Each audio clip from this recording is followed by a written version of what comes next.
Okay, so the basic idea here is that we're trying to identify the the base and the height out of the three values that they give us because we don't need all three of them. So what you're looking to do is identify um, the two that form right angles. Okay, so you've got one that's a side, that's this one right here, and then you've got another one that is an altitude that runs straight from top to bottom, um, like this, forming a 90-degree angle. It's perpendicular with that base. And that's going to be what the height is. And you could imagine if you were to, let's say, slice off this triangle here, remove it from there, and then fill it in over here, you would still have the same length of base because this length right here would end up being the exact same length there. So it would still be worth 20. And now you'd have a rectangle that is 20 by 12. Okay, so that's the general idea. Let's get rid of those marks and then just calculate it. So it's pretty straightforward. We'll do this again and speed it up. We've got 20 times 12 or 12 times 20, however you want to say it. And I'm going to do 12 times 20 because excuse me, then we've only got one non-zero number that we're multiplying by. I'm going to bring this zero down, zero placeholder. Now 2 times 2 is 4. 2 times 1 is 2. And we've got 240 as our answer. 240, and then what are they? They are each measurement was centimeters, so it's centimeters squared. That's the answer for number 8. And we're going to continue on with that. Okay. Now, on this particular one, what we're looking to do is identify what are those two side measures, uh, or those two measurements that form a right angle. So where is the right angle? The right angle is right there, right there. So we've got one length here, 5.7, excuse me, and the other length here that it forms a 90-degree angle with. What is that?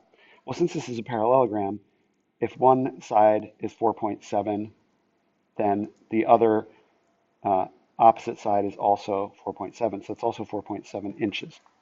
Okay, so essentially what we've got is 4.7 times 5.7, and I will write it out, but you have a calculator, and you could use your calculator if you wanted to. For some reason, my pen is not registering. I'm trying to write here. There you go, times 5.7. I'm sorry, it's glitching out a little bit. And so what we do is we multiply 49, carry the 4. 4 times 7 is 28, plus 4 is 32. Zero placeholder. We no longer need that number. We could leave it there and put a line through it, but I'll just take it away. Now we've got 5 times 7 is 35. Carry the 3. 5 times 4 is 20, plus 3 is 23. And we bring this 9 plus 0 is 9. 2 plus 5 is 7. 3 plus 3 is 6. And then the 2 comes down. And what we're looking for to place our decimal is to say how many digits in both of the numbers we multiplied are behind the decimal. We've got one here and one here for a total of 2. So we will have in our answer 2 digits behind the decimal. And then what are the units? The units are inches, and since we multiplied inches times inches, we've got inches squared. 26.79 inches squared. It doesn't tell us to round, so we're going to keep that as the full value. And we're done. Let's do it one more time. Okay, now this one, same kind of thing. We're looking for which two sides form that 90-degree angle. And we've got, you can see this height that they gave us there and this base here. Okay, it doesn't matter, whatever that base is, that's what the length of the base is, and that's the number that we're going to use. And you can see that, I'll write it here in blue, if that side's 5.8 meters, then this side is also 5.8 meters.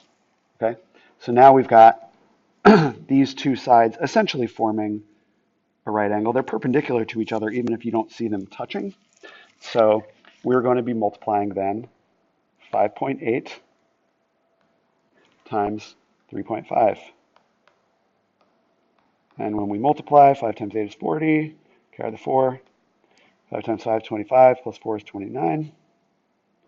And I put a 0 placeholder here, and I can just put a line through that, so you're not using that anymore. 3 times 8 is 24, carry the 2. 3 times 5 is 15, plus 2 is 17. And when we add, we get 0.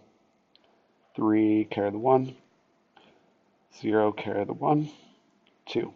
And in our answer, you can see that we've got 2 digits that are behind a decimal. So in our answer, we have 2 digits behind the decimal here. And what are the units? They were meters, and since we did meters times meters, we've got meters squared. That's our answer. Done.